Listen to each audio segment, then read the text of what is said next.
Hola, Doctor. hola chicos, buenas tardes.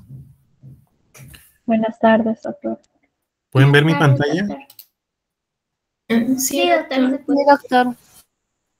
¿Y el audio? ¿Todo bien? Sí, doctor. Sí, doctor. Bien, el día de hoy vamos a hablar del balance hidroelectrolítico en el paciente quirúrgico. Sí. Esto corresponde a la semana número 6 de las sesiones teóricas.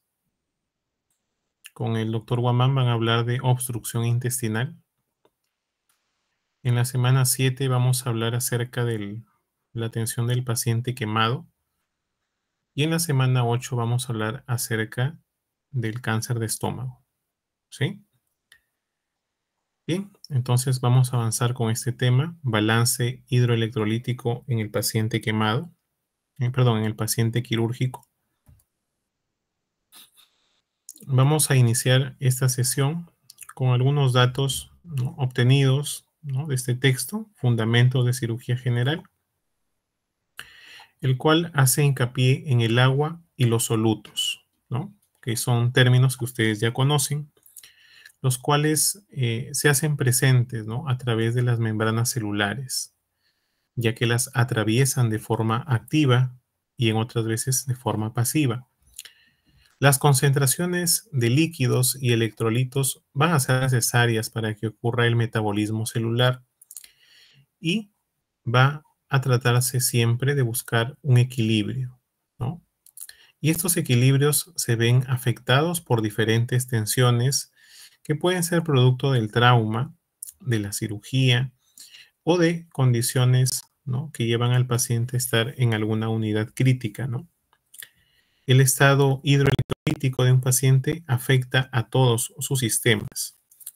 La selección y administración adecuada de fluidos puede mitigar la falla orgánica y, por el contrario, una mala utilización de estos puede favorecer a la injuria del tejido. El mantenimiento del balance hidroelectrolítico consiste en ajustar la excreción de agua y electrolitos como el sodio, el potasio, el magnesio, el calcio, ¿no?, que vamos a ir hablando más adelante, para que igualen las entradas en el organismo, ¿no? Entonces tiene que haber un equilibrio, porque cualquier trastorno que me lleve a la hiper o a la hipo de cada uno de estos electrolitos va a condicionar algunas manifestaciones clínicas, ¿no?, que pueden ser graves para el paciente en muchos casos. Cuando nosotros tenemos un paciente, como el que vemos acá en pantalla, portador de sonda nasogástrica o portador de sonda Doctor, orogástrica. Hola, buenas tardes, disculpe, pero solamente se ve la primera diapo. solo la primera. Sí. Ya. A ver, vamos a...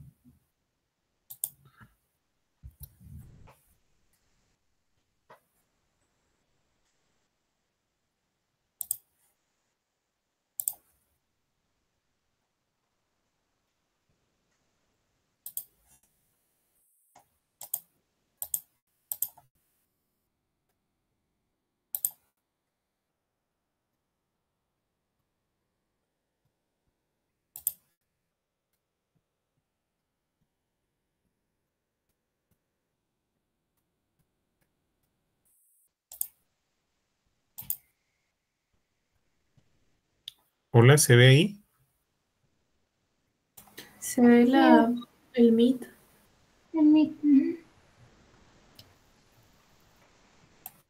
No se ve la diapositiva, ¿cierto? No, doctor. No,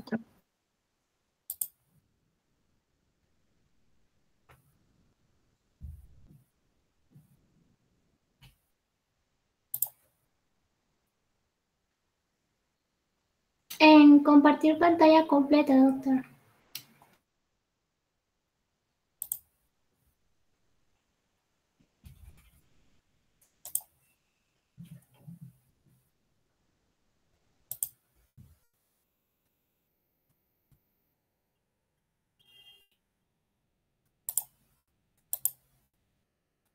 ¿Ahí la ven? sí, Sí. doctor. Sí.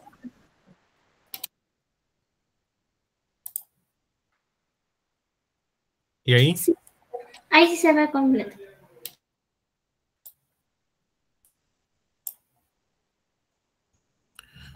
Bien, chicos, entonces, como les decía, si tengo un paciente que está portando sonda nasogástrica, como en este caso, si tengo un paciente que está portando drenes, ¿sí? Que al tratarse de la región abdominal podría ser drenajes en la cavidad peritoneal o drenajes en las vías biliares, o quizá también un paciente portando ostomas, que puede ser una ileostomía o una colostomía. Nosotros vamos a tener que ver a este paciente, ¿no? Como un paciente que va a estar presentando ingreso y salida, ¿no? De fluidos. Estos fluidos no solamente son agua, sino también algunos electrolitos, ¿sí? De los cuales ya hemos hecho mención en la diapositiva anterior. Para nosotros entender todo este manejo de fluidos, tenemos en primer lugar que conocer cómo es el trayecto de estos en el tracto gastrointestinal, ¿no? Entonces mostramos este esquema que está acá a la derecha, donde partimos del ingreso de una dieta que en volumen promedio es de 2 litros, ¿no? Que ingresan vía oral. Las secreciones digestivas a nivel de saliva van a producir 1500 que se van a sumar a este volumen promedio de dieta y que sumado a las secreciones gástricas va a dar un total aproximado de 5 litros, ¿sí? Cuando estos 5 litros atraviesan el píloro y entran al duodeno, vamos a encontrar la liberación de 1000 centímetros cúbicos aproximadamente de líquidos biliares, 1000 centímetros de jugos pancreáticos y luego esto va a atravesar el ángulo de Treitz. Esta flexura duodeno-yeyunal que atraviesan va a haber complementado el volumen con 2 litros que los aporta el intestino delgado en su porción proximal, o sea, a nivel yeyunal. Hasta ahí vamos los 5 litros gástricos, ¿no? Más los 2000 entre bilis y jugos pancreáticos, iban 7000. Entraron y atravesaron la flexura duodeno-yeyunal, se le aporta 2 litros de secreciones intestinales a nivel de yeyuno y ya vamos 9000. Lo que va a pasar a partir de acá es un proceso de absorción de fluidos, ¿no? Trabajo que está a cargo por la porción distal de yeyuno y todo el ilion, ¿sí? Entonces, en estos aproximadamente 2 a 3 metros de superficie de absorción, se va a generar una absorción promedio de 7800 mililitros, de tal forma que lo que va a llegar al ilion terminal van a ser 1200 mililitros. Estos 1200 atraviesan la válvula ileocecal y a nivel del colon, del lado derecho, vamos a encontrar de que hay un aporte de secreción colónica de más o menos 200 mililitros. Cuando se le suma a estos 1200, tenemos 1400 mililitros, los cuales van a ir a reabsorberse entre el tercio distal del colon transverso, la flexura esplénica, el colon descendente, el colon sigmoides, llegando en promedio 150 mililitros a 200 mililitros a la ampolla, ¿no? A la ampolla rectal. Entonces, si entendemos todo esto, que es fisiología pura, ¿sí? Que está en sus textos de fisiología, vamos a poder entender cómo se trastornan, ¿no? Los líquidos y los electrolitos cuando el paciente es portador de una sonda nasogástrica, cuando el paciente es portador, ¿no? De un dren biliar externo, cuando el paciente es portador de una ileostomía y cuando el paciente es portador de una colostomía, ¿no? Como se puede ver acá en el gráfico, ¿no? Nosotros podemos encontrar, ¿no? Que una ostomía a nivel de intestino delgado tiene mayor morbilidad que una de intestino grueso. ¿Por qué? Porque como pueden ver ahí en el gráfico, la cantidad y el volumen, ¿no? Que se maneja a nivel de intestino delgado es muy alta, ¿no? Mientras más próximo al ángulo de Treitz, el volumen es mayor, ¿sí? Mientras más alejado y más próximo al colon, el volumen va disminuyendo, ¿no? Entonces, ¿Qué expectativas tenemos cuando el paciente es portador de una yeyunostomía? Gastos muy altos, ¿no? Que pueden llegar hasta sobrepasar los 5 litros, ¿no? Pueden llegar a ser 7 litros, ¿no? O en extremo 9, como está acá graficado. Si tenemos una ileostomía, ¿no?, terminal, esperamos un volumen promedio de 1200 mililitros. Si tenemos una colostomía, y si este está en el lado izquierdo del colon, no sé, en el colon descendente, entonces va disminuyendo el volumen, ¿no? Y la expectativa está próxima y cercana a los 250 a 200 mililitros de volumen. Entonces, vamos a encontrar así de que mientras más próximo esté, es decir, a nivel de tubo digestivo delgado, esté la ostomía, vamos a encontrar mayor trastorno hídrico y electrolítico, ¿sí? Si un paciente es portador de una sonda nasogástrica y el paciente hace ilio o el paciente, ¿no?, presenta algún trastorno, ¿no?, en la motilidad, ¿sí?, vamos a encontrar que el residuo gástrico va a ser bastante elevado, ¿no? Entonces, si nosotros tenemos claro esto, vamos a poder entender de que el agua y los electrolitos en cirugía, ¿no?, son muy importantes y determinantes para la evolución clínica postquirúrgica, ¿no? Sobre todo tratándose de una cirugía abdominal mayor, una cirugía torácica mayor, o si el paciente termina con fístulas o con alguna ostomía. Si es que el paciente que se está operando es un paciente que ha hecho peritonitis, ¿no? Si es que el paciente va a tener una cavidad expuesta, producto de una bolsa de Bogotá o la parostomía, si es que el paciente tiene un traumatismo mayor, si es que el paciente es portador de drenes y sondas, ¿no?, dirigidas sobre todo hacia la cavidad abdominal. Entonces, un paciente tiene una volemia adecuada si tiene un volumen adecuado de sangre circulante. El volumen adecuado de sangre corresponde a un aproximado del 7% del peso corporal, donde 4% va a corresponder al plasma y 3% a glóbulos rojos, ¿no? ¿De cuánto estamos hablando en promedio? De 70 a 75 mililitros por kilo de peso. El agua corporal total es aproximadamente 600 mililitros por kilo, con variaciones individuales disminuyendo con la edad y el contenido adiposo. El manejo de líquidos corporales es un tema ya conocido por ustedes.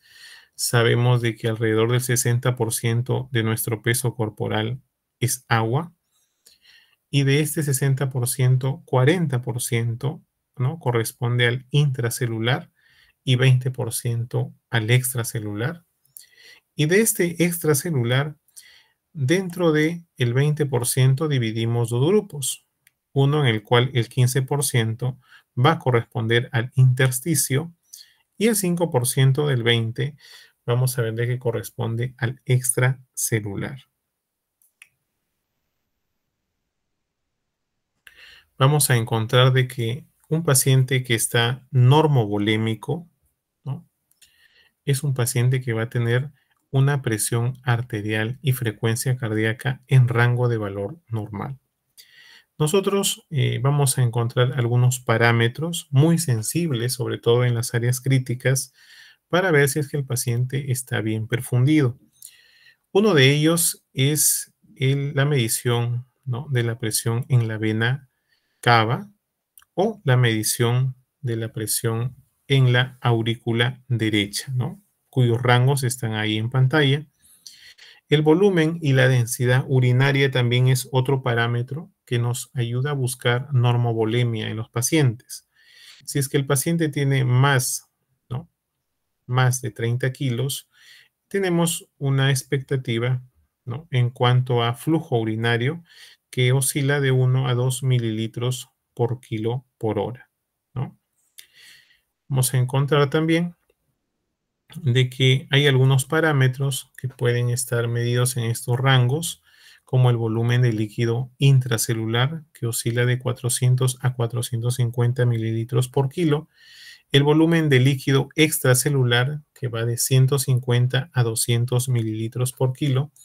El volumen sanguíneo, ¿no?, que va de 60 a 65 mililitros por kilo, donde 15% está en el sistema arterial y 85% en el sistema venoso, ¿no? El volumen plasmático alrededor de 30 a 35 mililitros por kilo y el volumen de líquido intersticial va de 120 a 160 mililitros por kilo.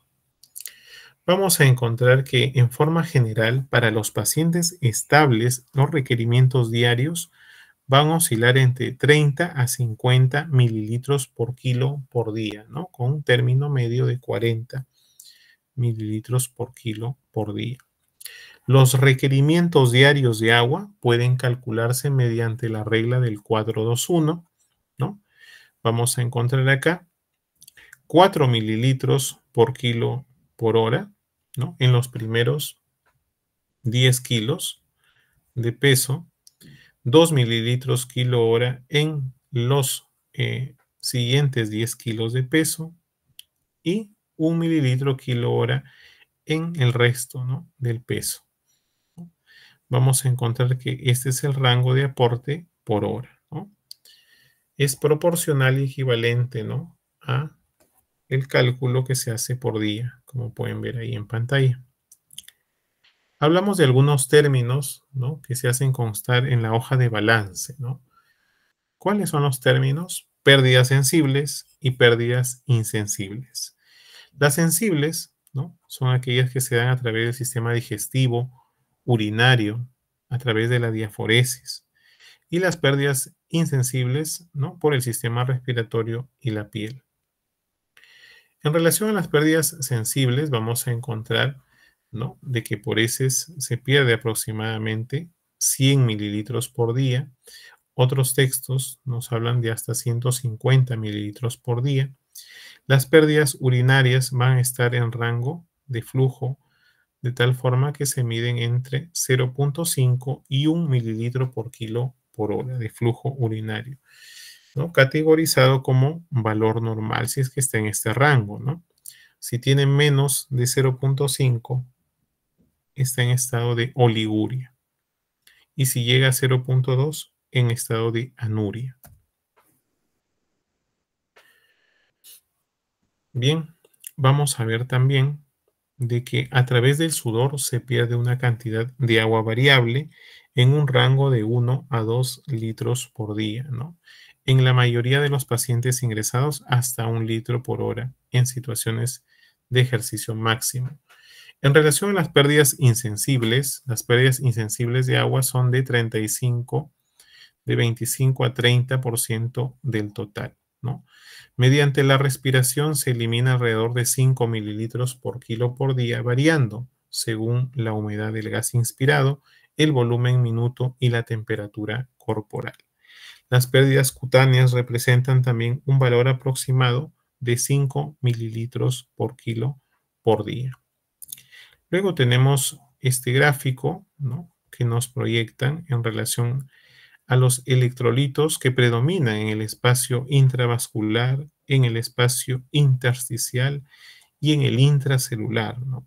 En el intracelular lo que más abunda es el potasio, ¿no? Por eso es que cuando hay una cirugía y hay lisis celular, hay una abundante circulación de potasio, ¿no?, en el posoperatorio inmediato, ¿no? En el sodio es más frecuente, ¿no?, en el extracelular, como se puede ver ahí en el gráfico representado, ¿no? Tenemos rangos, ¿no?, según donde tratemos de ubicar el electrolito. Por ejemplo, en suero tenemos en miliequivalentes por litro sodio 142, potasio 4, cloro 101 y bicarbonato 27. Cambia en el intersticio a 145 de sodio, 4 de potasio, 114 de cloruro y 31 de bicarbonato. Y en el intracelular vamos a encontrar de que el sodio está disminuido, por el contrario el potasio aumentado, ¿no? Y luego también encontramos algo de cloruro y bicarbonato. Los rangos son importantes tenerlos referenciados, ¿no? Ya que de sodio el rango promedio es de 135 a 145 miliequivalentes por litro. En el caso del potasio va de 3.5 a 5, ¿no? De cloro de 95 a 109 y de bicarbonato de 22 a 28 miliequivalentes por litro. ¿Por qué es importante tener en cuenta estos electrolitos, ¿no? Porque hay algunas condiciones, ¿no? Incluso desde antes de la intervención quirúrgica, que me permiten orientarme y sospechar, ¿no? Acerca del déficit o exceso de electrolitos que pueda tener el paciente y poderlo corregir a tiempo, ¿no? Recordar que esto lo vigilamos desde antes de la intervención quirúrgica, ¿no? Y tenemos que ir corrigiéndolo, ¿no? Necesitamos exámenes, ¿no? Que nos permitan saber cómo va este tema incluso después de la intervención quirúrgica, ¿no? Manifestaciones clínicas en estados de hiponatremia, ¿no? Hablamos de hiponatremia cuando el sodio en suero es menor a 135 miliequivalentes por litro. Y esto clínicamente, ¿no? Se manifiesta como que el paciente puede presentar náuseas, vómitos, cefalea, alteración del estado de conciencia, astenia, adinamia, convulsiones, ¿no? Ahora, esta condición, donde nos dicen que el sodio está por debajo del rango de valor normal, podemos graduarlo, ¿no? Siendo leve de 135 a 130, moderado de 130 a 125 y severo menor a 125 miliequivalentes por litro. Si esto no se corrige oportunamente, van a haber complicaciones como son las convulsiones, el síndrome de enclaustramiento y el paciente incluso puede morir. Bien, acá vamos a encontrar en los estados de hipernatremia. En los estados de hipernatremia significa de que el sodio sérico va a ser mayor a 145 miliequivalentes por litro, va a haber alteración del estado de conciencia, excitabilidad neuromuscular, hiperreflexia, convulsiones y estado de coma. Podemos clasificar, ¿no? Por pérdida de agua renal, como en la diabetes insípida, o por pérdida mixta, ¿no? Renal, como en la diuresis osmótica, o extrarrenal, como en la hiperhidrosis. Vamos a ver de que si no corregimos a tiempo este estado de hipernatremia, el paciente puede terminar haciendo convulsiones y muerte, ¿no? Luego tenemos los estados de hipercalemia, ¿no? Si hablamos de estados de hipercalemia,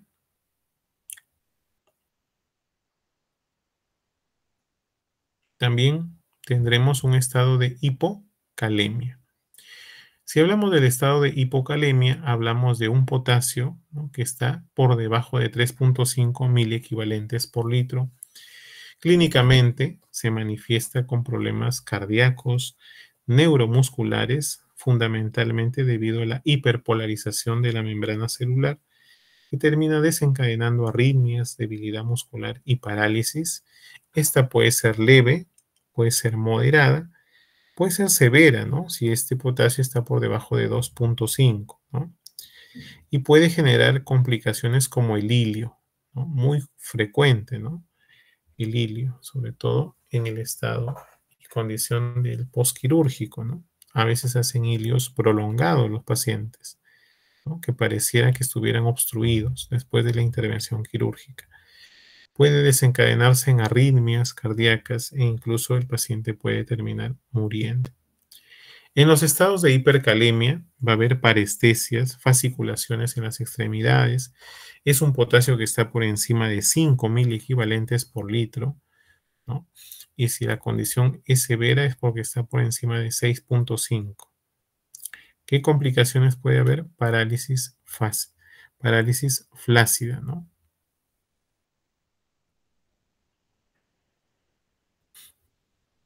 Luego tenemos los estados de hipocalcemia, ¿no? Donde vamos a hablar de un calcio sérico menor de 8 miligramos por decilitro, ¿no? siendo la condición más severa cuando este marca valor por debajo de 6.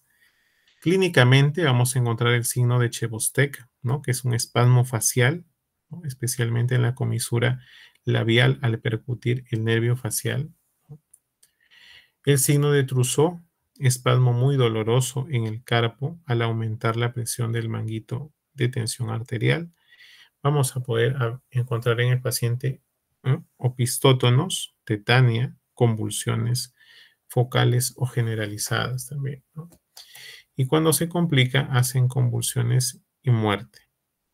En estados de hipercalcemia va a haber polidipsia, ¿sí? Alteración del estado de conciencia, arritmias y debilidad muscular. Es un calcio que está por encima de 10.5 y en condiciones severas más allá de 14 va a desencadenar arritmias cardíacas, falla renal y muerte. Si hablamos del magnesio, y cuando está menor a 1.7, va a generar mialgias, alteraciones del estado de conciencia, arritmias cardíacas, ¿no? Y si está por debajo de 1.1, puede terminar desencadenando en sus complicaciones como son las arritmias cardíacas y la muerte. Cuando el magnesio está mayor a 2.4, ¿no? Y si es condición severa mayor a 5, el paciente va a tener depresión del sistema nervioso central, hiporreflexia, hipoventilación, falla ventilatoria y muerte, ¿no? Entonces hay que estar dosando los electrolitos desde antes de la intervención quirúrgica, ¿no? El soporte anestésico nos dice que durante también la intervención quirúrgica y después de la intervención quirúrgica. Esta es una hoja de balance hídrico que todos los hospitales la utilizan, ¿sí? En donde tenemos en el box superior los ingresos, ¿no? Y en el inferior los egresos. Estos ingresos pueden ser todos vía endovenosa.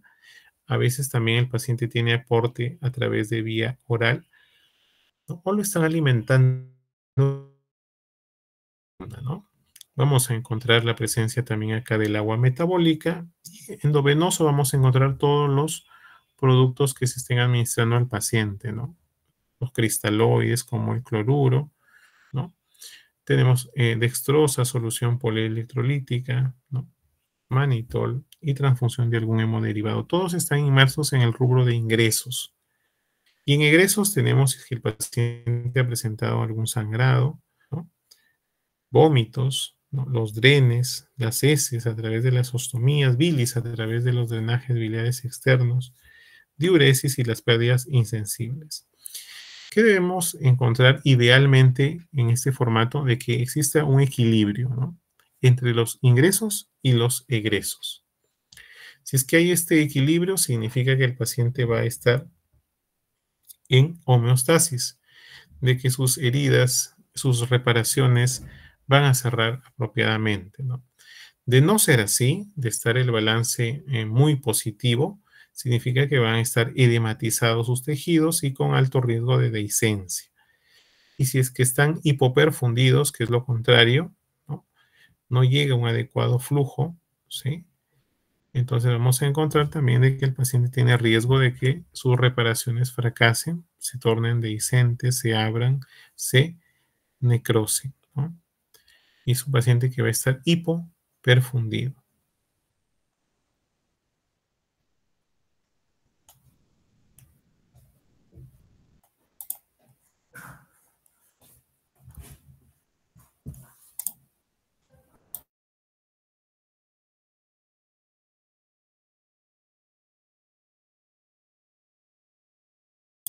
Bien, chicos, no sé si tienen alguna pregunta en esta primera sesión.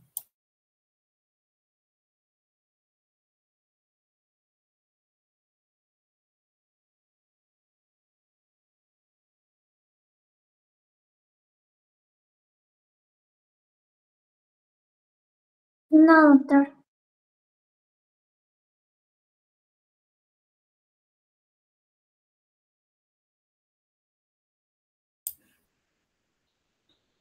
Al término de la sesión se le va a compartir a su delegada, ¿sí? Para que la suba a su grupo.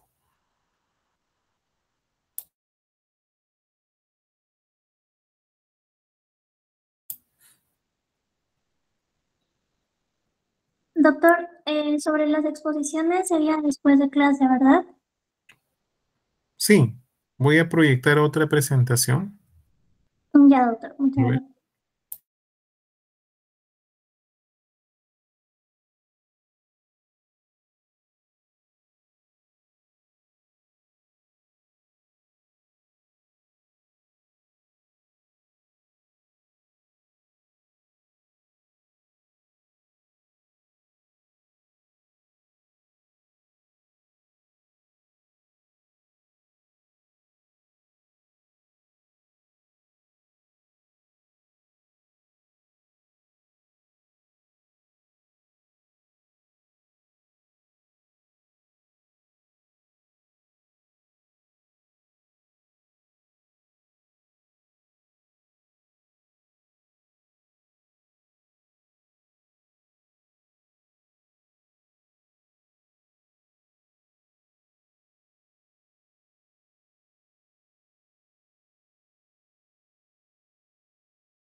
Hola, chicos.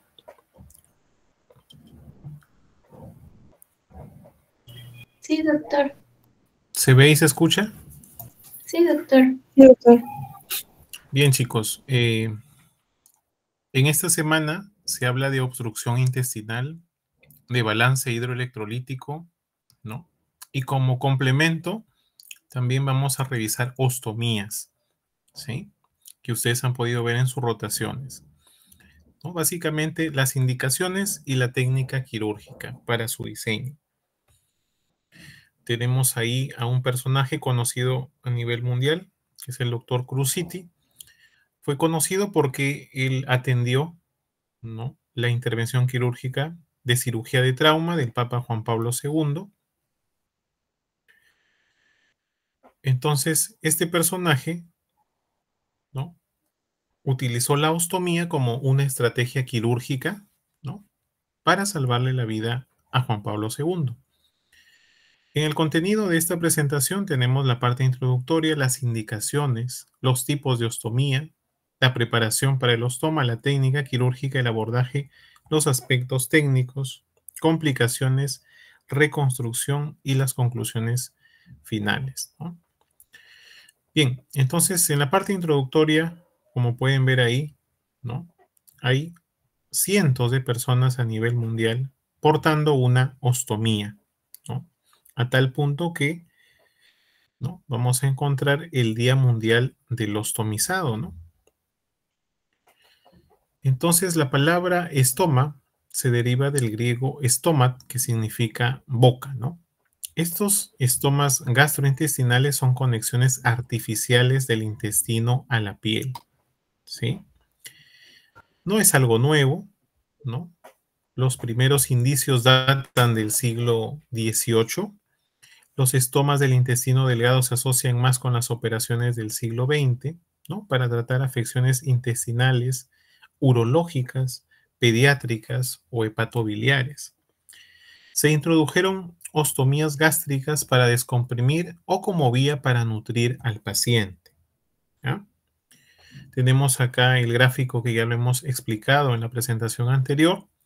Una ostomía, ¿no?, es una anastomosis intencional entre algún segmento del tracto gastrointestinal y la piel de la pared abdominal anterior en el paciente. Se puede crear una ostomía prácticamente en cualquier lugar a lo largo del tracto gastrointestinal. Esta puede ser descompresiva o también puede ser para nutrir, ¿no?, al paciente. Ya saben que mientras, ¿no?, más próximas estén al ángulo de Treitz, va a haber mayor morbilidad. Mientras más alejadas, menor morbilidad. El gasto va a ser menor si es que son de colon y mayor si es que son de intestino delgado. Entonces, las desviaciones fecales pueden ser temporales o a veces permanentes, ¿no? Pueden ser necesarias para manejar una variedad de condiciones usadas para cirugías de emergencia por trauma, cirugías de emergencia porque hay algún problema de isquemia o algún problema obstructivo, ¿no? Y también utilizadas en las cirugías de emergencia o electivas en caso de la cirugía oncológica, ¿no? Vamos a encontrar diferentes estrategias, ¿no?, que son utilizadas para realizar estos ostomas, ¿no? Aquí tenemos algunos datos históricos importantes, ¿no? Y acá graficamos, ¿no?, una cirugía, ¿no?, en donde los ostomas no solamente son exclusivos de diseño a cargo de cirugía general, ¿no?, sino también hay algunas otras especialidades que los emplean, como son la cirugía pediátrica o la cirugía pediátrica o de adulto en el caso de las cirugías urológicas, ¿no?, cuando a veces hay que remover la vejiga y dejamos a los pacientes sin vejiga, ¿no?, por cáncer, por ejemplo, o por alguna patología traumática, ¿no? Entonces, no hay dónde insertar los uréteres, ¿no? La orina se va a seguir produciendo, entonces los riñones producen orina, esta drena a través de los uréteres y se diseña una neovejiga con un segmento de ileón terminal como se ve acá en pantalla, ¿no? Y este es exteriorizado, ¿no? A través de esta boca, ¿no? Ostomía, que lo que hace es liberar orina hacia el exterior, ¿no? Es una neovejiga con un segmento de ileón terminal, ¿no? Que es una cirugía llamada cirugía de Bricard, ¿no? Y así como esa tenemos otros, ¿no? Datos históricos importantes, ¿no? Como la conocidísima cirugía de Harman, que no es nueva, ¿no? Ya que data desde 1921, ¿no? Y así una serie de intervenciones quirúrgicas que están consignadas, ¿no? En los libros de historia de la cirugía. El impulso del cirujano en intervenir, sin embargo, habría sido atenuado por la incertidumbre con respecto al resultado. La operación se habría llevado a cabo sin el beneficio de la anestesia, ventilación mecánica, líquidos endovenosos, reanimación, transfusión de sangre, ¿no? Esto indica de que cada vez más, ¿no? En la parte quirúrgica nos atrevemos a hacer innovaciones porque cada vez más tenemos el apoyo de otras disciplinas, ¿no? Que hacen viable la intervención quirúrgica. Antes no había cómo anestesiar al paciente, hoy día ya lo hay. Antes se desconocía cómo monitorizar al paciente y actualmente tenemos un equipo de anestesia que tiene la monitorización incluida, ¿no? En los equipos que ustedes han visto en su rotación. Hoy en día se rescatan más vidas porque tenemos el apoyo de los hemoderivados, ¿no? De la transfusión de cristaloides, coloides, de antibióticos, ¿no? Tenemos mayor tecnología y ahí está el apoyo de las imágenes que en tiempo real nos reconstruyen y nos ayudan a detectar muchos daños que pueden ser, ¿no? Paliados con la intervención quirúrgica. ¿Qué indicaciones hay para realizar una ostomía? Vamos a encontrar diferentes guías, ¿no? Dentro de estas guías, ¿no? Acá se citan algunas, como la guía, ¿no? Para ostomas, ¿no? Es la guía italiana, muy conocida y difundida desde 2019. Entonces acá tenemos algunas razones por las cuales nosotros ostomizamos a los pacientes, ¿no? Estas son imágenes de algunos de nuestros pacientes en el hospital. Tenemos a la izquierda la imagen de un vólvulo de colon sigmoides necrosado, ¿no? Entonces, al ser de cuarto grado, va a ir a una cirugía de Harman, va a terminar ostomizado con la ostomía del colon descendente terminal hacia el flanco izquierdo.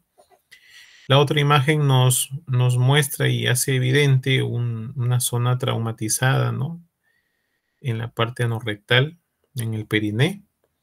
Entonces es un paciente que va a ir a limpieza quirúrgica y tiene que ser ostomizado porque si no el contenido va a seguir manchando esta zona. Y en la parte inferior encontramos un paciente que ingresa con una hernia umbilical, ¿no? Necrosada, ¿no? Estrangulada y con isquemia. Entonces este paciente terminó con una ostomía de intestino delgado ya que está involucrado el ileón terminal en este saco herniario, ¿no? Entonces aquí algunas, ¿no? De las indicaciones, ¿no? Entonces estamos hablando de obstrucciones, ¿no? De complicaciones de enfermedades inflamatorias, ¿no? Estamos hablando también de que algunos traumas ameritan, ¿no? Ostomizar al paciente y otras como las gangrenas, ¿no? O como los traumas perineales, ¿no? Que también son indicación para diseñar una ostomía, ¿no? Descompresiva, ¿no? Tipos de ostomías. Hay diversos tipos de ostomías, ¿no? Así como hay diversas sociedades de los ostomizados en el Perú y fuera del Perú, en Latinoamérica y a nivel mundial. Dentro de las ostomías tenemos diferentes tipos como las traqueostomías, laringostomías, enterostomías, urostomías, nefrostomías, colostomías, ¿no? Las técnicas, cómo son diseñadas estas ostomías, pueden ser en asa, pueden ser terminal, terminal en asa, ¿no? En doble boca o en doble cañón de escopeta, ¿no? Acá tenemos algunos ejemplos, como la ileostomía que puede ser temporal o permanente, Se utiliza cuando es necesario extirpar o derivar todo el colon y el recto, o para proteger una anastomosis colorectal. A veces es necesario hacer una anastomosis y se hace una ostomía en asa, ¿no? Ileostomía en asa, ¿no? De protección temporal, ¿no? Aquí podemos encontrar algunos datos cuando un paciente porta una ileostomía, ¿no? Como ya saben, al tratarse de intestino delgado, genera con alta probabilidad desbalance electrolítico, malnutrición y deshidratación, ¿no? Por eso el paciente tiene que ser educado en el manejo de su ileostomía, ¿sí? Aquí tenemos una ileostomía en asa, ¿no? Donde lo que se hace es exteriorizar, ¿no? El borde antimesentérico, y por el borde mesentérico se coloca un tutor o bagueta, ¿no? Este tutor o bagueta impide que se regrese, ¿no? El asa a la cavidad. Esta se fija, ¿no? A la aponeurosis y a la piel y queda ahí con su diseño, ¿no? En asa, ¿no? Puede ser terminal con la técnica Bruck, ¿no? Tenemos ahí una ileostomía terminal en un paciente después de una intervención quirúrgica, ¿no? Podemos encontrar una anastomosis del reservorio ilioanal, ¿no? Ileostomías pueden ser continentes, ¿no? Los reservorios ileales continentes se asocian con una tasa de reoperación alta, ¿no? Como resultado, se limitan a pacientes que desean un procedimiento continente y que no son candidatos para una bolsa ilioanal, ¿no? Este es cuando se quiere rediseñar, ¿no? Una ampolla de recto en un paciente que ya no tiene ni colon ni recto, porque seguramente han sido removidos quirúrgicamente por alguna enfermedad inflamatoria, ¿no? En donde el actuar quirúrgico fue bastante radical, ¿no? O de repente una neoplasia, ¿no? Las colostomías, que pueden ser diversas según, ¿no? El colon que se tome, ¿no? Puede ser colon derecho, puede ser transverso, puede ser colon izquierdo, puede ser sigmoides, pueden ser colostomías en asa, terminales, ¿no? O colostomías en doble boca, doble cañón. Pueden ser colostomías, ¿no? De colon ascendente, transversas, colostomías descendentes, o con el colon sigmoides, como está acá graficado, ¿no? En esta imagen, en un caso que tuvimos. El paciente a veces se adapta, ¿no? A su ostomía, como en este caso el paciente terminó haciéndose un tatuaje para que esta ostomía pase desapercibida, ¿no? Acá tenemos una urostomía, que es la cirugía de Bricker, para usar un segmento de ilion terminal como una neovejiga, pero ese segmento de ilion terminal también puede ser usado como, ¿no? El reemplazo de parte del uréter, en este caso del uréter distal del lado derecho, ¿no? Que conecta al uréter en su parte proximal con la vejiga, ¿no? Podemos encontrar acá, ¿no? Que no solamente el ilion terminal puede hacer las veces de una neovejiga, sino también el colon transverso, como se puede acá o apreciar en el gráfico, ¿no? Se hace resección del transverso en su tercio medio, se anastomosan, ¿no? El tercio proximal y distal, y este transverso medio es usado como una bolsa urinaria, ¿no? Que está abocada hacia el exterior y donde están implantados los uréteres. Seguramente porque el paciente ha tenido un cáncer, ¿no? O se ha traumatizado la vejiga, ¿no? Este es otro tipo de ostomías, que es una gastrostomía, en este caso de alimentación, que puede hacerse con esta sonda, ¿no? De forma artesanal, con una sonda Foley, ¿no? Y si es que hay insumos y equipamiento, la gastrostomía también se puede diseñar vía endoscópica, ¿no? A través de una videoendoscopía digestiva alta que llega al estómago, ¿no? Y tenemos acá el set que termina perforando y engrapando el estómago a la pared anterior, ¿no? Y se diseña ahí una ostomía, ¿no? De colocación endoscópica, ¿no? Una gastrostomía endoscópica. Acá podemos apreciar, ¿no? Esta es una gastrostomía, ¿no? Con técnica Witzel, también puede ser con técnica Stam, ¿no? Que es la forma clásica con la que se diseñan las ostomías de alimentación. La preparación del estoma, ¿no? Es decir, la educación preoperatoria mejora la calidad de vida posoperatoria y el manejo del estoma. Portar un estoma es bastante, ¿no? Requiere de bastante educación, ya que si el paciente no se cuida adecuadamente, entonces la reconstitución del tránsito intestinal, como en este caso, va a ser bastante compleja, muy difícil, ¿no?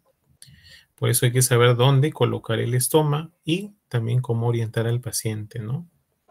Para el second loop, donde se va a hacer la reconstitución del tránsito intestinal.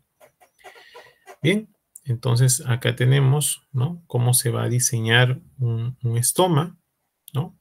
Dependiendo, ¿no?, de la situación, de la indicación, puede que sea producto, ¿no?, de un vólvulo de colon sigmoides, producto de una asa intestinal involucrada en un saco herniario y que se ha estrangulado y tiene isquemia, ¿no? O puede ser producto de algún trauma, ¿no?, por arma blanca, arma de fuego, un trauma abdominal cerrado con estallamiento intestinal, ¿no? Ahí vemos cómo se trabaja la piel y el celular subcutáneo, se llega hasta la aponeurosis, y una vez aperturada la aponeurosis, se exterioriza, ¿no?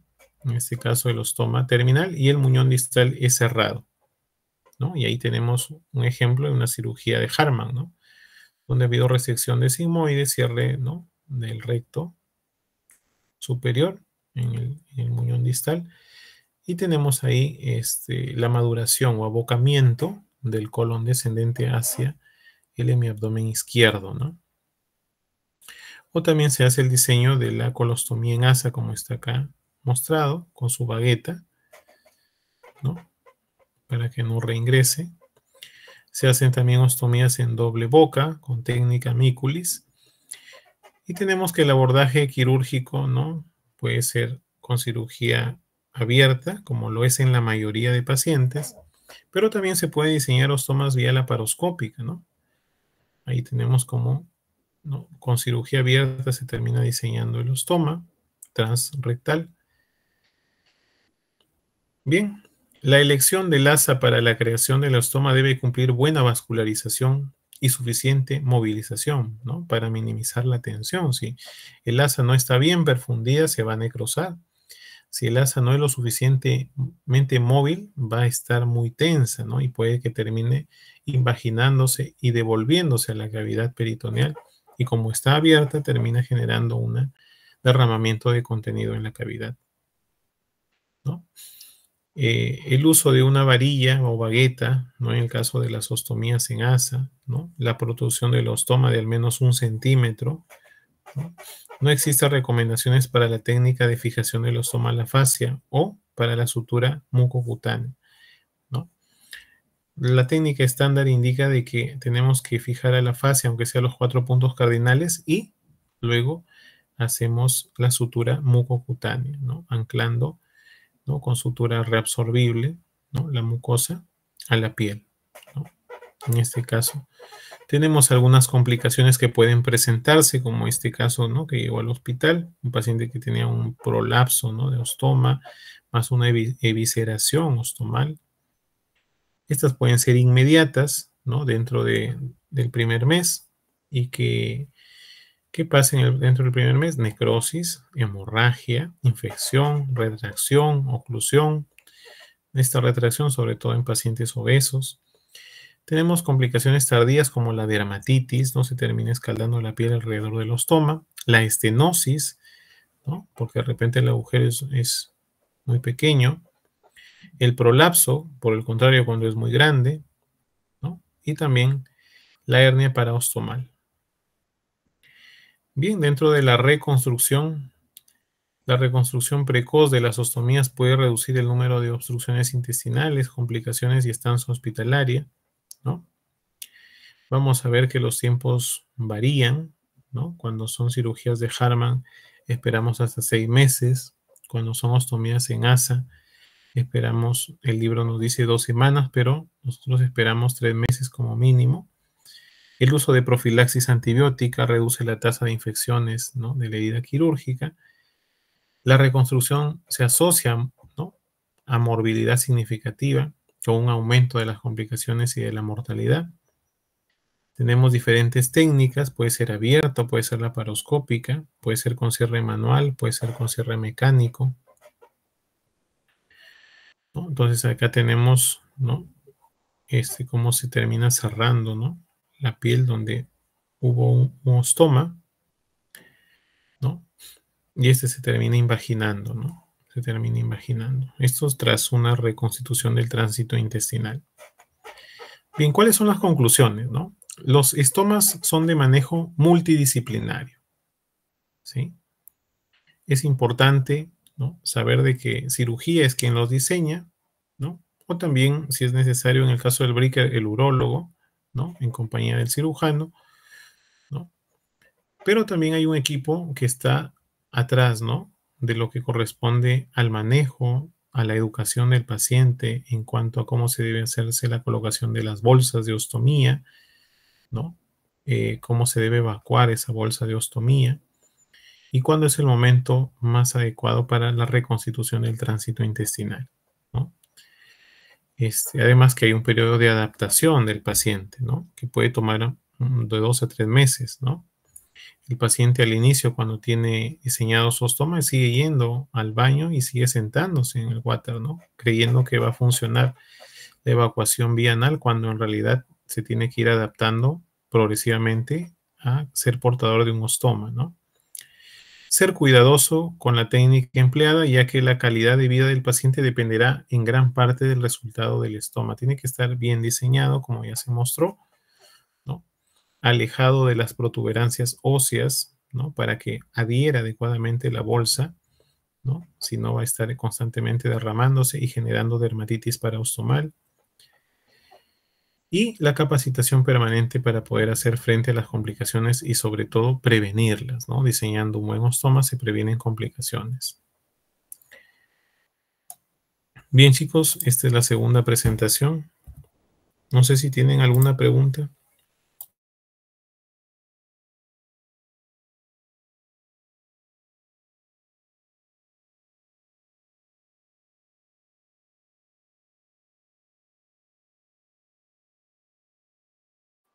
Todo claro, doctor. Sí, doctor, todo claro.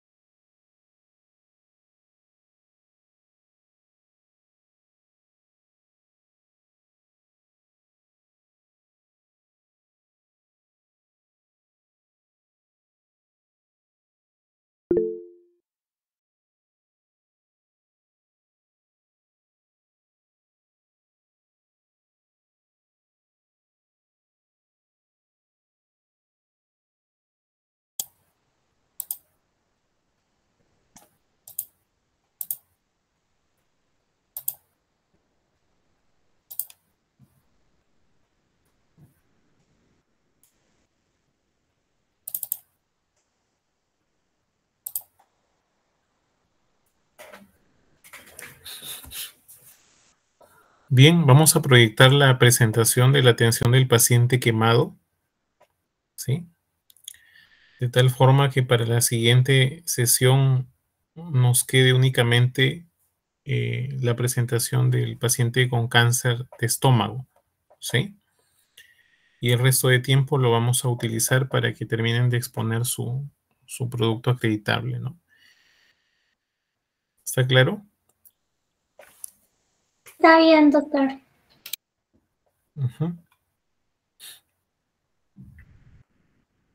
Bien, para la atención del paciente quemado pueden consultar su ATLS, ¿no? También hay una página que se llama Interburns, ¿no?, que es la red internacional en formación y educación e investigación en quemaduras, ¿no? La imagen emblema son los niños, porque son los pacientes pediátricos los más afectados en este tema.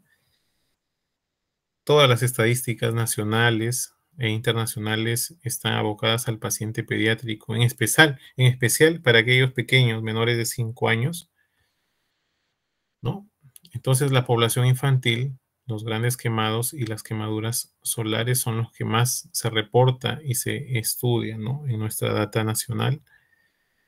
En el Perú, el 40% de las quemaduras se producen en menores de 15 años, ¿no?, siendo los más afectados los pequeños menores de 5 años, sobre todo, ¿no?, en los ambientes de las diferentes cocinas, ¿no?, de los hogares del Perú, donde la mayoría de veces ocurre ahí el evento desencadenante, ¿no? La olla caliente se viene abajo y termina generando severas quemaduras en extensas superficies en los niños, ¿no? Entonces, la quemadura, una vez instalada, va a causar daños físicos, daños psicológicos y daños económicos, ¿no? Porque implica una estancia hospitalaria muy prolongada, ¿no? Que a veces supera el año, ¿no?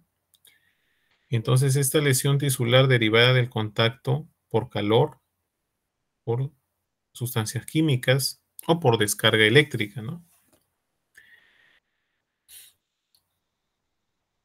Muy frecuente en pacientes pediátricos, pero también encontramos pacientes adultos que requieren atención de emergencia.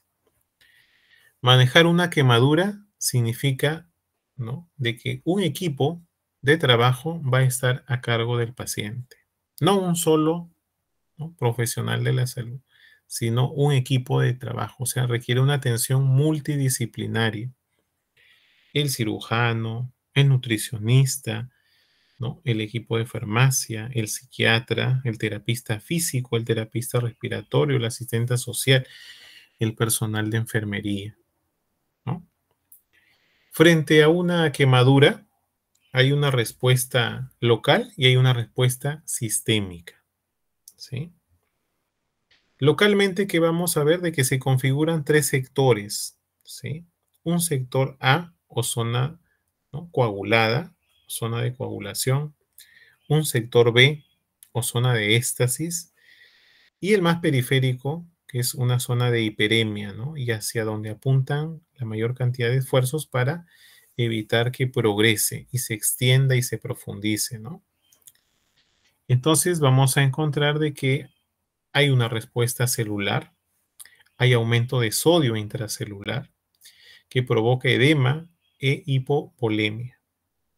Van a haber mediadores inflamatorios y vasoactivos y va a haber disrupción capilar, ¿no? Y ahí están las tres zonas ya mencionadas, ¿no? La zona coagulada, la de éstasis y la de hiperemia. Y así como hay una respuesta local, también hay una respuesta sistémica, porque a nivel respiratorio hay broncoconstricción, hay distrés respiratorio, hay trastorno metabólico, porque un paciente que hay una reducción de la respuesta inmune, hay una reducción, ¿no?, de la contractibilidad miocárdica, hay incremento de la permeabilidad capilar y por eso se empiezan a edematizar y extravasar los líquidos. Y el paciente, por eso, dentro de las medidas inmediatas, es buscar si es que el paciente presenta o no estado de shock. Y si es que la superficie corporal total quemada supera el 30%, el paciente es candidato a presentar un shock. Entonces va a tener una disminución del gasto cardíaco, va a tener extravasados los líquidos corporales y va a empezar a hacerse oligúrico e incluso va a llegar a la anuria. Por eso las medidas apuntan a rescatarlo del shock. Un shock que va a repercutir en el paciente aumentando su hematocrito falsamente, ¿no? Porque va a subir debido a que está hipoperfundido. Un shock que va a generar liberación de mediadores de la inflamación, translocación de líquidos y proteínas, disfunción circulatoria y pérdida de líquidos y electrolitos. Por tanto, hay déficit de plasma. Las lesiones por lo general son térmicas, ¿no?, por líquidos calientes, fuego directo, radiación, contacto, ¿no?, y escaldaduras que son, ¿no?, quemaduras menores, ¿no?, lesiones menores. Pero también hay quemaduras por descarga eléctrica de alto o bajo voltaje, o quemaduras también químicas por ácidos, por álcalis, ¿no? Y llegan pacientes a veces gran quemados, ¿no? Entonces, en la historia clínica, ¿qué consignamos, no? Consignamos el cómo se quemó, ¿no? O sea, cuál fue el mecanismo, a qué hora ha sucedido, ¿no? O sea, cuántas horas va del trauma térmico. Recibió tratamiento, primeros auxilios, y es que acaso hay otras heridas asociadas, ¿no? Si es que hay otras heridas asociadas, es importante determinarlo.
Hola chicos, ¿se escucha? Sí, doctor. Sí, doctor. Bien, en quemaduras tenemos los agentes físicos como los más frecuentes, ¿no? Tenemos ahí el sol, los rayos ultravioletas, en especial los líquidos calientes, que son los que más afectan a los niños. Agentes químicos en segundo lugar, ácidos, alcalis, y los agentes biológicos que son mucho menos frecuentes, ¿no? En la historia clínica debemos consignar patologías, ¿no?, que tenga el paciente, o sea, comorbilidades, ¿no? Eh, Medicamentos, si se está medicando por alguna razón o tiene alergia a alguno, ¿no? Y si tiene sus vacunas completas, ¿no? Porque muchas veces estas heridas terminan siendo tetanogénicas. Tenemos que, como todo trauma, hay que aplicarle nuestro ABCDE, ¿sí? Ya saben que A es manejo de vía aérea y columna cervical. B, ¿no?, es manejo de la ventilación. C, circulación. D, déficit neurológico. Y E, exposición.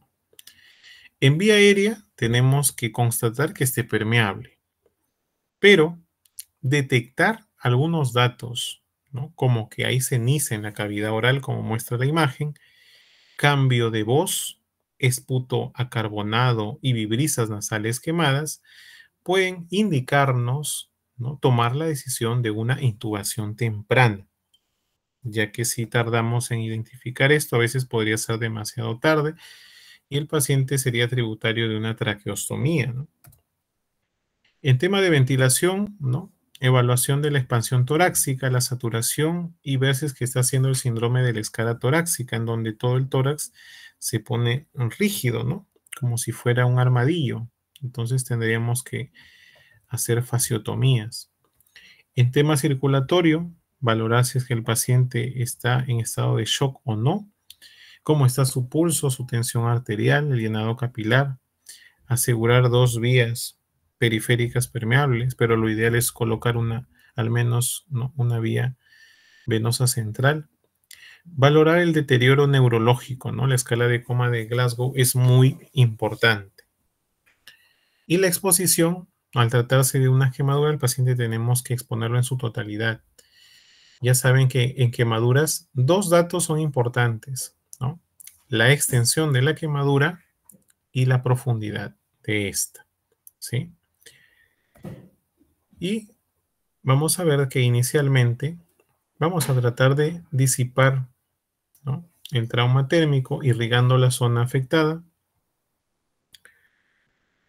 Tenemos que determinar la extensión y para hacerlo nos valemos de la escala de los 9 de Wallace, que está ahí graficada, que siempre viene en su examen, ¿no? Aquí está para adultos y acá está para paciente pediátrico, ¿no? Cuando la extensión es pequeña, aplicamos, ¿no?, sobre todo en niños, la regla de la palma de la mano, donde 1% viene a ser la palma de la mano, pero del paciente, ¿sí?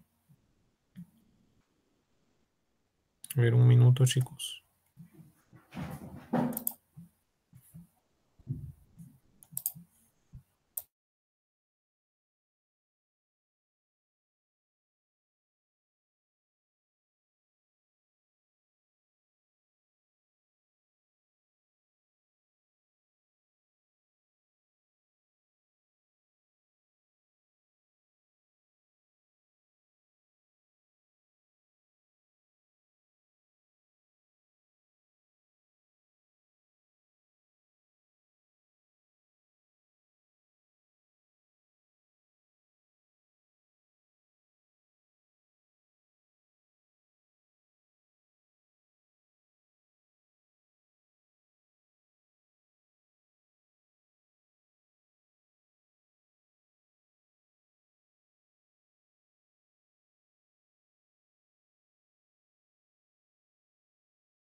Bien, otra escala importante para determinar la extensión de la quemadura, sobre todo en paciente pediátrico, es la escala de Lund-Broder, ¿no? También toman nota, porque en el caso clínico tenemos que aplicarla, ¿sí? Tanto la de Wallace como la de Lund-Broder, ¿no? Cuando son pediátricos, ¿no? Ahí tenemos los rangos, ¿no? Que va desde el año hasta los 15 años, ¿sí?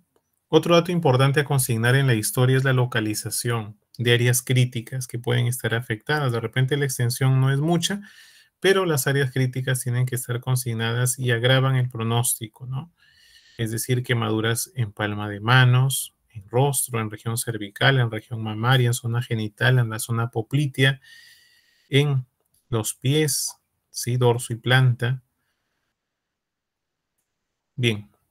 El segundo dato importante que se mencionó, aparte de la extensión, viene a ser la profundidad. Y al hablar de la profundidad tenemos que hablar de los grados. Tenemos ahí primer grado, donde está afectada la epidermis, ¿no? Donde el aspecto de la lesión es un eritema, ¿sí? Y cuya resolución, ¿no? Es de manejo ambulatorio, ¿no? Únicamente y a lo mucho con crema humectante. Y si es que el umbral del dolor es bajo, ¿no? De repente acetaminofén 500 miligramos vía oral, suficiente, ¿no? Luego pasamos al segundo grado superficial, donde acá sí está afectada, además de la epidermis, ¿no? La dermis papilar, ¿no? Acá sí aparecen las ampollas o flictenas, hay dolor, aún hay buen llenado capilar, y vamos a ver de que la curación de estas toma aproximadamente 2 semanas. Luego tenemos la quemadura segundo grado profundo, donde se afecta, ¿no? Hasta la dermis reticular, es decir, epidermis, dermis superficial o papilar y además dermis reticular o profunda. El aspecto es rojo blanquecino y aquí hay un poco de hipoestesia, ¿no? Hay hipoestesia. Su mejoría, ¿no? En cuanto a curación va a tomar de 3 a 4 semanas, ¿no? Esta es borderline ya que tiende a profundizar, por eso es que hay que andar vigilando. De profundizarse se convertiría en una de tercer grado donde el espesor afectado es total, es decir, hasta la hipodermis, ¿sí? Esta, clínicamente, esta zona está anestesiada, ¿no? Es una zona que no va a epitelizar, por lo tanto, tras la mejoría, ¿no? Clínica, vamos a ver de qué se va a tornar tributaria de injerto. Entonces ahí tenemos las quemaduras de primero, segundo y tercer grado, ¿no? Entonces vamos a ver que ahí están los tiempos de recuperación promedio. Tenemos cuáles epitelizan y cuáles no. Las de grado 1, ¿no? Vamos a ver de que no tiene por qué quedar cicatriz y va a tomar una semana el tiempo de epitelización. El grado 2 superficial o segundo grado superficial también se le califica como quemadura tipo A.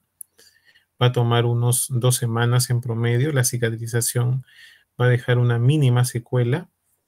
La de segundo grado profundo o grado 2 intermedio o tipo AB va a tomar hasta 3 semanas y va a haber, ¿no? Como secuela una cicatriz hipertrófica. En el grado 3 o también llamado tipo B, ¿no? De espesor completo, no epiteliza y va a cicatrizar por segunda intención, va a requerir injerto. Y hay algunos que describen las tipo 4, ¿no? De cuarto grado, que tampoco epiteliza y también requiere una cicatrización por segunda intención, sino que es como es muy destructiva, pocas veces llega el paciente con grado 4 al hospital con vida, ¿no? Ahí está el primer grado, está afectada la epidermis, ¿no? Son lesiones muy dolorosas, ¿no? Y deben resolverse en un plazo máximo de una semana, ¿no? El signo cardinal es el eritema, el síntoma cardinal es el dolor. Tenemos acá otro ejemplo de este niño, ¿no? No hay ampollas, pasó por la cocina y saltó un poquito de aceite, ¿no? En su piel, pero superficialmente porque solo le generó un eritema muy doloroso. Segundo grado superficial, ¿no? Ya saben, o tipo A. Acá aparecen las ampollas. Este es importante recalcar la presencia del folículo pilosebáceo, ¿no? ¿Por qué? Porque cuando hablamos de las de segundo grado profundo, aquí ya no hay, está comprometido el folículo pilosebáceo. Y en las de segundo grado superficial está indemne el folículo pilosebáceo. Estas de segundo grado profundo curan en 3 a 4 semanas, son dinámicas, tienden a profundizarse y a convertirse en quemaduras de tercer grado, por eso hay que estar vigilándolas, ¿no? Pueden afectar áreas críticas, como en esta oportunidad afectan, ¿no?, la flexura del brazo antebrazo, la región axilar del lado derecho, y las de tercer grado involucran todos los estratos de la piel hasta la hipodermis, ¿no? Son no dolorosas, acartonadas, no tienen potencial de epitelización, al igual que las del cuarto grado, donde está involucrado el músculo, hueso y fascia, ¿no? Este es un ejemplo de tercer grado, ¿no? O tipo B. Esta zona blanquecina, ¿no?, es hasta donde está traumatizado esta región, o sea, hasta la hipodermis. Las de tercer grado son indoloras, apergaminadas, los vasos trombosados, afecta la totalidad de la piel, el tratamiento quirúrgico es obligatorio, ¿no? Puede requerir incluso hasta amputación, ¿no? Y bien, vamos a encontrar de que a veces vemos pacientes que presentan todos los grados a la vez, pero el que manda es el de mayor gravedad, ¿no? Hay factores que agravan el pronóstico, como los extremos de la vida, la localización en áreas difíciles y las enfermedades concurrentes, ¿no?, como que tenga algún problema de diabetes, problemas cardiovasculares, desnutridos, pacientes oncológicos, pacientes VIH o pacientes que estén gestando, ¿no? Aquí tenemos algunas áreas críticas traumatizadas, ¿no?, como la mano, la cavidad oral, la región cervical, dorsal, las rodillas, ¿no? Tenemos la escala, ¿no?, de severidad, ¿no?, de la Asociación Americana, ¿no?, de Atención del Paciente Quemado, ¿no?, donde hay quemaduras calificadas como menores, moderadas y mayores, ¿no?, o gran quemados. Ahí tenemos los parámetros. La conducta en el primer caso es manejo ambulatorio. En niños o ancianos sí es posible la hospitalización, ¿no?, hasta por 2 días. Las moderadas, admitir a un hospital general, pueden requerir un centro especializado, y las quemaduras mayores, esas sí quieren un centro especializado para manejo de quemaduras, ¿sí? El manejo del paciente quemado se resume en: 1, retirar la ropa, ¿no?, que está afectada, ¿no?, enfriar la quemadura, aplicar nuestro ABCDE, cubrir la quemadura, aliviar el dolor, control de la temperatura, cuidado de la herida, ¿no?, el estado nutricional del paciente, sacar un basal y luego monitorizarlo, ¿no? Si es que es necesario cobertura antibiótica, se hace la cobertura antibiótica, el tratamiento quirúrgico de emergencia, ¿no?, la reconstrucción quirúrgica y la movilización y rehabilitación precoz.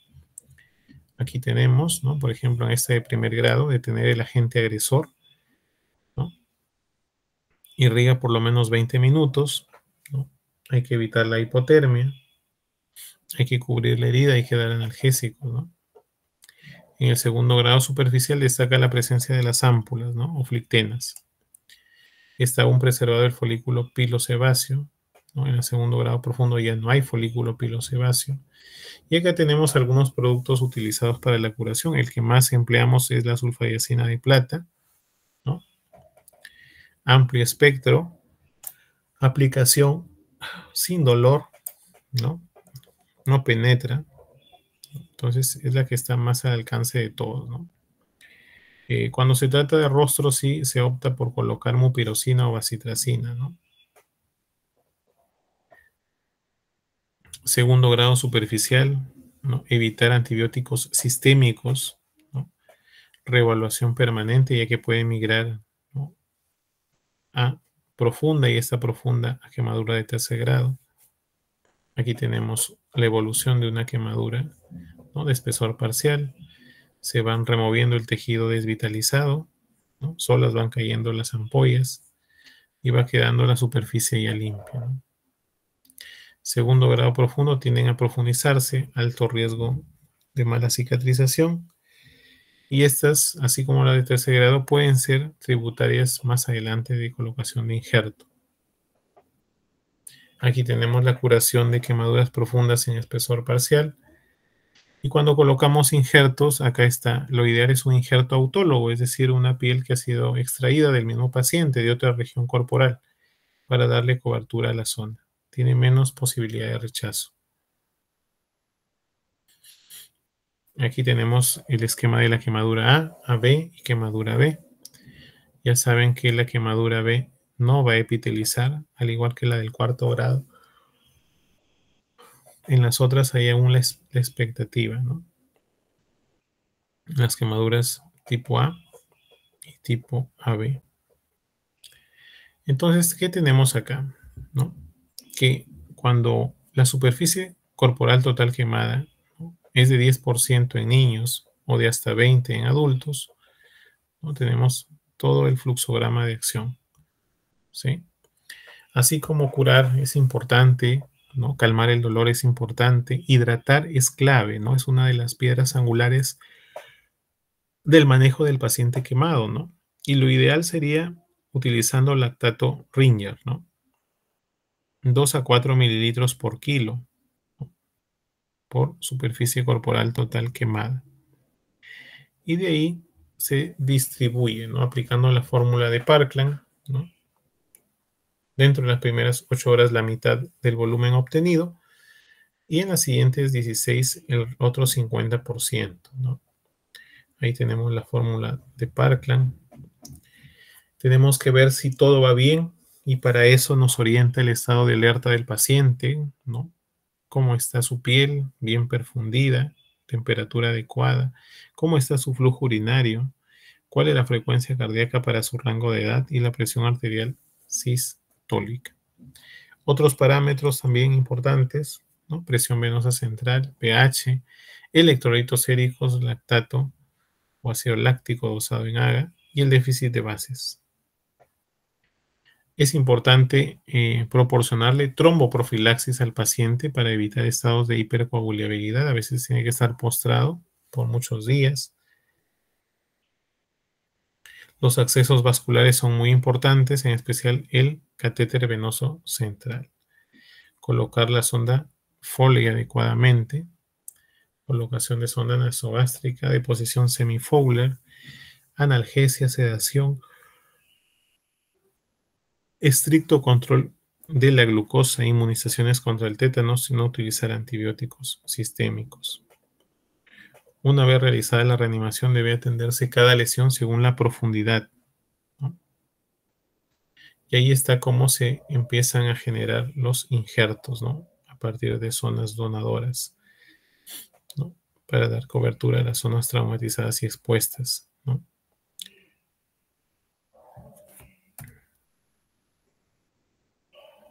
Ahí está la fasciotomía, ¿no?, que se hace en la región torácica cuando hace el síndrome de la escara torácica. En H o en tablero de ajedrez funciona para descomprimir la región toracoabdominal en este caso. La cobertura cutánea, ¿no?, una vez extraída la piel del injerto, ¿no?, autólogo del paciente, a veces se tiende a mallar o a hacer pequeños agujeros para que aumente la superficie de cobertura, ¿no?, de esta piel donada. De hibridación temprana e injerto temprano. Los injertos pueden ser completos o mallados. Minimizar el sangrado sin perder la perfusión. Aquí tenemos cómo ha cicatrizado con injerto mallado, ¿no? Va a haber trastorno del metabolismo, ¿no?, la nutrición enteral en pacientes con más del 20% de superficie corporal quemada, ¿no?, control de glucosa de 80 a 110, esteroides, ¿no?, anabólicos, beta bloqueadores. Y hay algunas complicaciones que pueden presentarse, ¿no?, que están ahí graficadas, como el fallo del injerto, el exudado, la progresión, que se retrase la epitelización. Y al paciente hay que cuidarlo de que no haga sepsis, ¿no?, ya que si hace sepsis el paciente puede terminar muriendo, ¿no? Sepsis es la etapa previa a la falla multiorgánica y es sinónimo de muerte. Y acá tenemos una escala, que se hace con muchos de los pacientes que ingresan a la emergencia, es una escala de morbi-mortalidad, ¿no? Que revela, ¿no?, la severidad de la quemadura, ¿sí? Un índice abreviado de la severidad de la quemadura, ¿no? Este score está fundamentado en los parámetros. Primero, nos habla si es varón o mujer. Si fuera mujer, la paciente tiene un punto. Si tiene, ¿no?, 42 años, estaría con un score de 3 y hasta ahí más uno de mujer, van 4 puntos. Si hay injuria inhalatoria, ¿no?, es un puntito más, ¿no?, y ya van 5 puntos. Si hay quemadura, ¿no?, total en alguna región anatómica, hay que especificar la superficie corporal total afectada, ¿no? Si este es del 40%, tiene 5, más 7 puntos que ya tenía son 12. Si tiene 12, la probabilidad de supervivencia es menor al 10%. Para eso nos sirve esta escala, ¿no?, de Burr, ¿no?, de LAVA, ¿no?, de la Asociación Americana para la Atención del Paciente Quemado. Bien, es importante el manejo del paciente quemado. Toma muchas semanas, meses y hasta años, ¿no?, recuperarlo, sí. Pero es importante también en paralelo manejar su rehabilitación, ¿no? Manejar el dolor, los ejercicios respiratorios, movimiento y función, manejo de cicatrices, apoyo psicológico y el seguimiento, ¿no? Al paciente quemado tenemos que rescatarlo, resucitarlo, recuperarlo, resurgirlo, rehabilitarlo, reconstruirlo, ¿no?, y revisarlo permanentemente. Lo clave e importante es la prevención, ¿no? La prevención es lo más importante, ¿no? Sobre todo si es que los pacientes pediátricos son los más afectados, ¿sí? Acá están las conclusiones de la presentación. No sé si tienen alguna pregunta, chicos. No, doctor, no hay ninguna pregunta.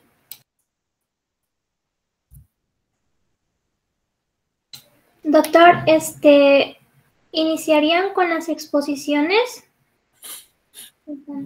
Sí, a ver. Doctor, varios...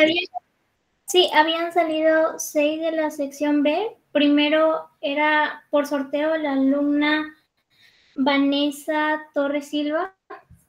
Iba por ella con diapositivas. A ver, déjame ver, acá tengo una lista. Sí, buenas tardes. Doctor, no le llegué a enviar los apellidos, pero eran 6 personas: La Torre Vanessa, Chafloque Farro, García Lozano, Vera Urcia, Sabache y Cabanillas.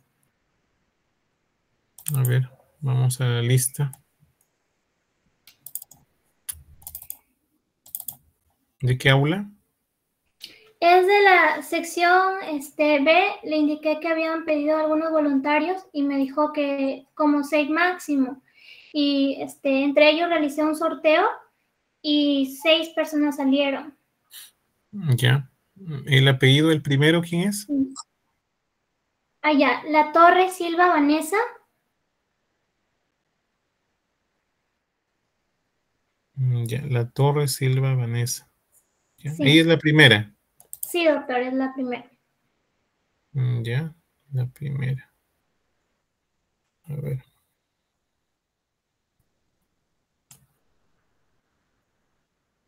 ¿Quién sigue? Sigue Chafloque Farro. Chafloque.